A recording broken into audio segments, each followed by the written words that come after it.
Play on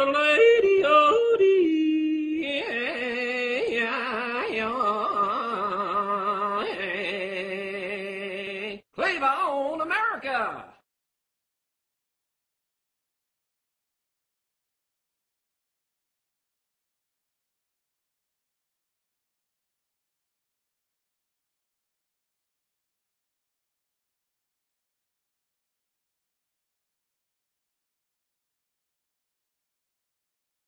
Aye. What you just saw were some photos, which is just a tiny taste of some of the regular emails I receive from a total stranger who thinks I'm his relative. It's very important, if you're a Muslim, to listen to Glenn Beck and Michael Savage and to hear what the other side is saying so you can have good arguments against them. Always important to hear both sides, especially a very hateful side that hates you. It's important to know what they're saying.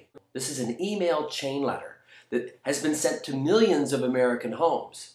And it is supposed to be proof that Islam is evil and that Muslims are supposed to kill non-Muslims.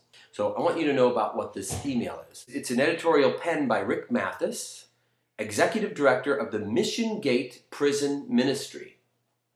And this has gone to millions of homes in America. Last month, I attended my annual training session that's required for maintaining my state prison security clearance. During the training session, there was a presentation by 3 speakers who represented the Roman Catholic, Protestant, and Muslim faiths, who explained their belief systems. I was particularly interested in what the Islamic Imam had to say. The Imam gave a great presentation of the basics of Islam, complete with a video. After the presentation's time was provided for questions and answers. When it was my turn, I directed my question to the Imam and asked, "Please correct me if I'm wrong, but I understand that all of the imams and clerics of Islam have declared a holy war, a holy jihad, against the infidels of the world. And that by killing an infidel, which is a command to all Muslims, they are assured of a place in heaven. If that's the case, can you give me the definition of an infidel?" There was no disagreement with my statements, and without hesitation he replied, "Non-believers." I responded, "So let me make sure I have this straight. All followers of Allah have been commanded to kill everyone who is not of your faith so they can go to heaven. Is that correct?" The expression on his face changed from one of authority and command to that of a little boy who had just gotten caught with his hand in the cookie jar. He sheepishly replied, "Yes." I then said, "Well, sir, I have a real problem with trying to imagine Pope John Paul commanding all Catholics to kill those of your faith, or Pat Robertson or Dr. Stanley ordering Protestants to do the same in order to go to heaven." The Imam was speechless. I continued, "I also have a problem with being your friend when you and your brother clerics are telling your followers to kill me. Let me ask you a question. Would you rather have your Allah, who tells you to kill me in order to go to heaven, or my Jesus, who tells me to love you because I'm going to heaven and wants you to be with me?" You could have heard a pin drop as the Imam hung his head in shame. Chuck Colson once told me something that sustained me these 20 years of prison ministry. He said to me, "Rick, remember that the truth will prevail, and it will." The piece quoted above, Allah or Jesus, is an editorial penned by Rick Mathis, Executive Director of the Mission Gate Prison Ministry. After reading this email, I went to Snopes. And Snopes, S-N-O-P-E-S, is where I went.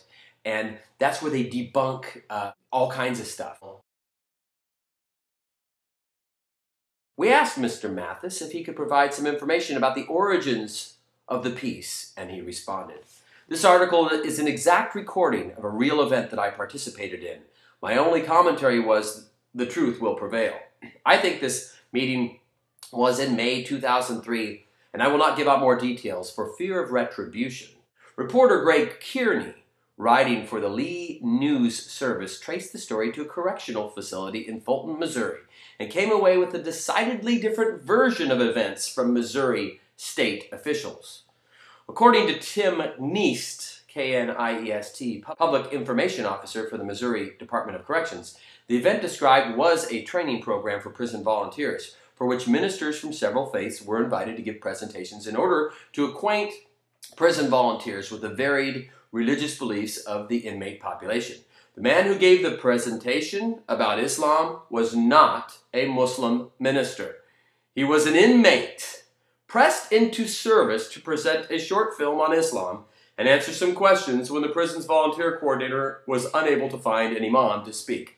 Moreover, reported Mr. Kneast, the prison's volunteer coordinator said that the inmate did a good job, adding he was asked a few questions that were beyond his ability to answer, but he was not asked anything like that question in the editorial. The volunteer coordinator at the prison said that no such exchange as the editorial reported ever took place. He certainly did not hang his head in shame, according to Kneast. In fact, the inmate was thanked by the assembly before being escorted back to his quarters. Furthermore, the coordinator does not recall any questions dealing with jihad, holy war, against the infidels of the world as reported in the editorial. In the editorial, the inmate is presented as an imam or Islamic leader, which he clearly was not. Regardless of whatever may have transpired at the prison training session referred to above, the larger point the writer is attempting to make in this piece is a grossly inaccurate one. Millions of people got that email, and only tens of thousands will ever hear this truth. Maybe even less than that.